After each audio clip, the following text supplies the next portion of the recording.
Hello everyone, तो आज हम एक्सरसाइज 9.1 का क्वेश्चन नंबर 9 स्टार्ट करने जा रहे हैं। तो देखते हैं क्वेश्चन क्या है। क्वेश्चन है कि the angle of elevation of the top of a building from a foot of the tower is 30 degree and the angle of elevation of the top of the tower from the foot of the building is 60 degree if the tower is 50 metre high, find the height of the building. ये question है। तो देखते हैं question में क्या है कि question में एक टावर है और एक बिल्डिंग है। तो दोनों को पहले हम बनाते हैं। तो ये मेरा ग्राउंड है और यहाँ पे मान लो मेरा बिल्डिंग है और ये टावर है। ठीक है, टावर को हम मान लो ए बी से रिप्रेजेंट कर रहे हैं और बिल्डिंग को हम सी डी से रिप्रेजेंट कर रहे हैं। ठीक है ना, ए बी, इसको सी बोल रहे हैं, इसको डी बोल रहे हैं। ठीक, तो क्या कर रहे हैं कि और एक और चीज, यहाँ पे ये जो बी पॉइंट है, ये बी क्या होगा, ये टावर का फुट होगा और ए पॉइंट क्या होगा, टावर का टॉप होगा। इतना तो क्लियर है। जस्ट वैसे ही अगर सी डी बिल्डिंग है तो सी पॉइंट क्या होगा, फुट होगा बिल्डिंग का, और डी पॉइंट क्या होगा, मेरा टॉप ऑफ द बिल्डिंग होगा। ठीक है, तो यहाँ पे सी डी बिल्डिंग को रिप्रेजेंट कर रहा है और ए बी टावर को रिप्रेजेंट कर रहा है। ठीक है, अब ध्यान से देखेंगे। अब क्वेश्चन में बोल रहा है कि the angle of elevation of the top of a building from the foot of the tower is 30 degree. अब ध्यान से देखेंगे, फुट ऑफ टावर ये है, तो यहां पे मतलब यहां पे कोई ऑब्जर्वर खड़ा है और बिल्डिंग के टॉप पे देख रहा है। तो जब बिल्डिंग के टॉप पे देखेगा तो लाइन ऑफ साइट क्या होगा, लाइन ऑफ साइट मेरा ये होगा। ठीक है, और क्योंकि मेरा जो पॉइंट है, जो भी मेरा पॉइंट है वो हॉरिजॉन्टल लाइन से ऊपर है, तो यहाँ पे क्या होगा, एंगल ऑफ एलिवेशन होगा। तो यहाँ पे एंगल ऑफ एलिवेशन कितना दिया है, 30 डिग्री दिया है। ठीक है, और फिर आगे क्या है, and the angle of elevation of the top of the tower from the foot of the building is 60 degree. Clear है। अब दूसरा केस में क्या है, दूसरा केस में ऑब्जर्वर बिल्डिंग के फुट पे खड़ा है, यानी कि सी पॉइंट पे खड़ा है और टावर के टॉप पे देख रहा है। तो टावर का टॉप क्या है, मेरा पॉइंट ए है। तो लाइन ऑफ साइट क्या होगा, मेरा लाइन ऑफ साइट कुछ ऐसा होगा। एक मिनट, ये थोड़ा सा टेढ़ा बन गया है। ठीक है, इसको हम क्लीन कर रहे हैं या फिर इसको फिर से बनाएंगे। ठीक है ना, ये रफ फिगर हम बना रहे हैं ऐसे ही। ठीक है, ऐसे कुछ स्टेट ज्वाइन करेंगे। तो दूसरा केस में क्या है कि ऑब्जर्वर बिल्डिंग के फुट पे खड़ा है और टावर के टॉप पे देख रहा है। तो उस केस में जो एंगल ऑफ एलिवेशन मिल रहा है वो कितना मिल रहा है, मेरा 60 डिग्री मिल रहा है। कितना, 60 डिग्री।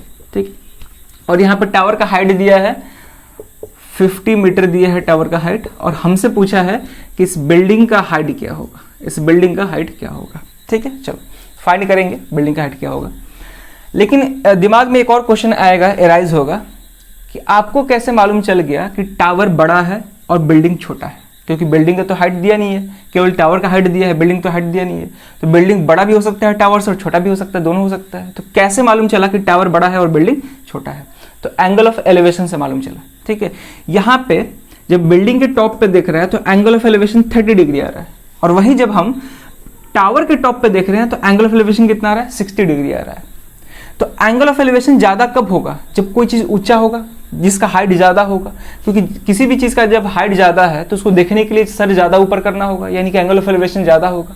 और कोई चीज छोटा है जिसका हाइट कम है, उसको देखने के लिए हमको सर ज्यादा ऊपर नहीं करना होगा, यानी कि एंगल ऑफ एलिवेशन कम होगा। अगर सर ज्यादा ऊपर नहीं करेंगे तो यानी कि एंगल ऑफ एलिवेशन क्या होगा, मेरा कम होगा।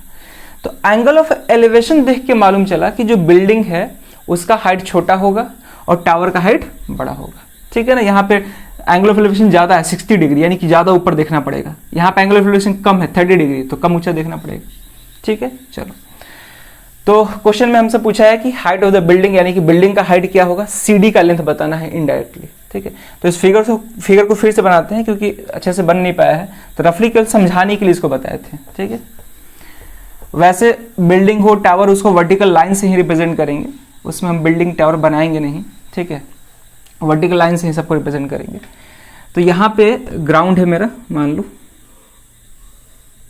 और इसको ये बिल्डिंग है और ये मेरा टावर है।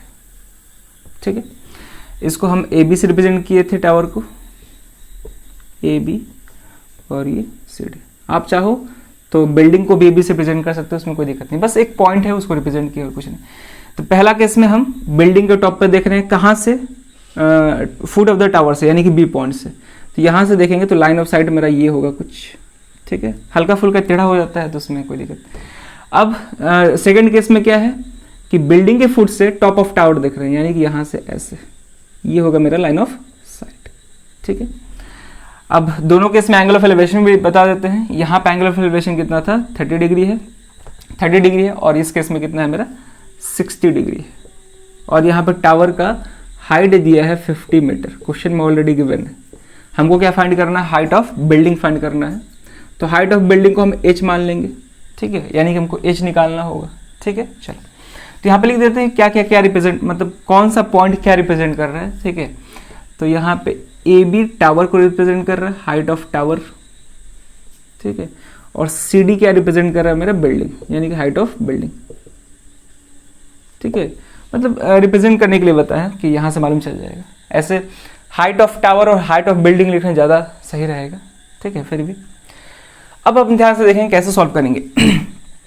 तो यहाँ पर जो भी फिगर बनाया है उस फिगर में हमको दो राइट एंगल ट्रायंगल दिख रहा है, क्योंकि बिल्डिंग या टावर ग्राउंड के साथ 90 डिग्री ही बनाएगा, पहले से नोन है, ये 90 डिग्री ही होगा। ठीक है, यहाँ पे हम बना नहीं रहे, ऐसे 90 डिग्री होगा, वो तो पहले से नोन है। अब ध्यान से देखेंगे।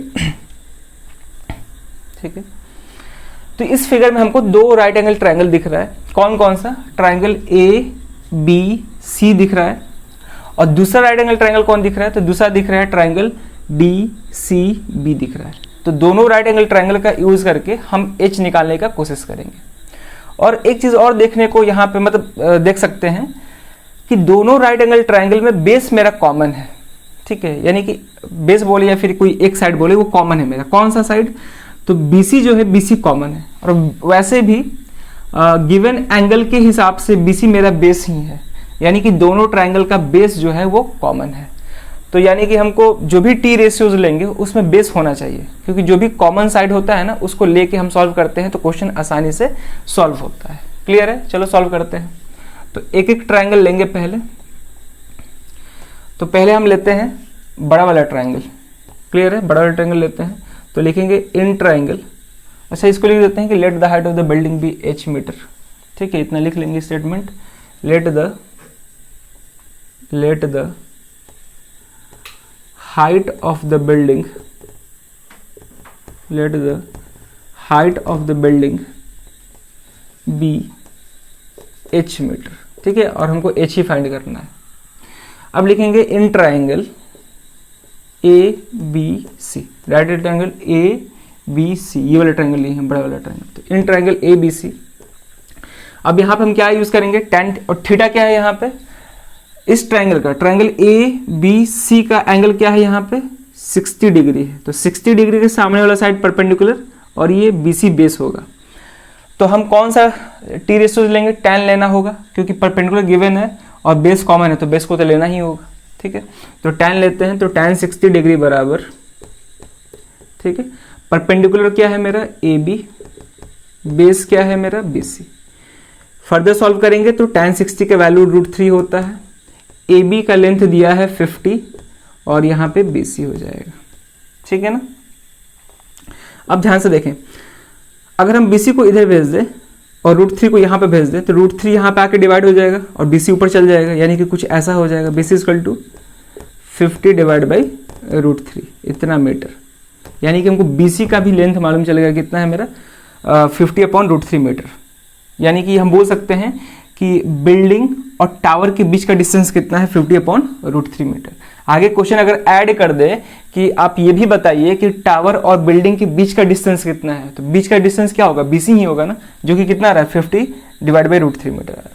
ठीक है, इसको रेशनलाइज कर सकते हैं या फिर यहाँ पे छोड़ सकते हैं, क्योंकि अभी फर्दर हमको फाइनली क्या निकालना है, h निकालना है। तो h निकालते वक्त रेशनलाइज कर देंगे, तो BC को इतना ही छोड़ देते हैं, 50/√3 मीटर, 50/√3 मीटर आ गया। ठीक है, अब हम छोटा वाला ट्रायंगल लेते हैं, क्योंकि हमको लास्टली h चाहिए, तो छोटा वाला ट्रायंगल लेते हैं। तो लिखेंगे इन ट्रायंगल BCD, छोटा वाला ट्रायंगल, इन ट्रायंगल BCD। तो BCD ट्रायंगल के लिए भी हमको tan लेना होगा, क्योंकि जो भी हमको साइड निकालना है वो परपेंडिकुलर है, यानी कि CD निकालना था, तो CD थीटा के रिस्पेक्ट में, यहाँ पे थीटा क्या है 30 डिग्री है, तो इसके रिस्पेक्ट में ये परपेंडिकुलर होगा CD, और BC क्या होगा, बेस होगा। यहाँ भी हमको tan ही लेना होगा। तो in triangle BCD tan 30 degree = CD/BC। ठीक है, इसको फर्दर सॉल्व करेंगे। tan 30 क्या होता है, वैल्यू होता है 1/√3। CD को हम h लेट किए हैं और BC यहाँ पे निकल के आया है 50/√3, ठीक है, 50/√3। तो इसको फर्दर सॉल्व करें तो ये हो जाएगा 1/√3 बराबर, ये √3 h के साथ मल्टीप्लाई हो जाएगा, ठीक है, √3 h के साथ मल्टीप्लाई हो जाएगा, यानी कि ये कुछ ऐसा है h डिवाइडेड बाई 50/√3। तो इसको फर्दर सॉल्व करेंगे तो h इंटू √3/50 ऐसा, मतलब फ्रैक्शन वाला डिवीजन है और कुछ नहीं है, ठीक है। तो ये क्या हो जाएगा मेरा, √3h डिवाइड बाई 50। यहाँ तक क्लियर होना चाहिए। अब हम इसको फर्दर सॉल्व करते हैं तो क्रॉस मल्टीप्लाई करेंगे तो 50 इंटू 1 ये तो 50 हो जाएगा, √3 इंटू √3 का स्क्वायर जो कि 3 हो जाएगा, तो 50 इक्वल टू √3h। हमको h चाहिए, 3h नहीं चाहिए, हमको h चाहिए, तो h बराबर 50, 3 मल्टीप्लीकेशन में जाकर डिवीजन हो जाएगा, यानी कि 50/3 आ जाएगा, इतना मीटर। चाहे तो इसको मिक्स्ड फ्रैक्शन में लिख सकते हैं इस तरह, 16 होल 2/3, क्योंकि 16 3 48 और 48 प्लस 2 50 हो जाएगा, ठीक है, ऐसे भी लिख सकते हैं। बुक में आंसर मिक्स्ड फ्रैक्शन के फॉर्म में दिया है, यानी कि 16 होल 2/3 के फॉर्म में दिया है। आप इतना भी छोड़ दे तो कोई दिक्कत नहीं, ठीक है। तो ये मेरा फाइनल आंसर आ गया, जो कि क्या है, हाइट ऑफ द बिल्डिंग है। तो लास्ट में लिख देंगे, यहाँ पे जगह है नहीं तो इसलिए हम यहाँ पे लिख रहे हैं, आप लोग कॉपी में नीचे लिखेंगे। तो therefore height of the building क्या होगा मेरा, 16 होल 2/3 मीटर या फिर 50/3 मीटर, दोनों में से कोई भी लिख दें, सही आंसर है, ठीक है। तो ये मेरा फाइनल आंसर हो गया, ठीक है। तो उम्मीद है कि क्वेश्चन समझ में आया होगा। खुद से भी मतलब देखने के बाद खुद से इसको सॉल्व करने का कोशिश करेंगे, तब अच्छे से और समझ में आएगा, फील आ पाएगा क्वेश्चन क्या है, ठीक है। तो इस वीडियो में यही क्वेश्चन रहेगा। अब मिलते हैं नेक्स्ट वीडियो में नए क्वेश्चन के साथ। Thank you.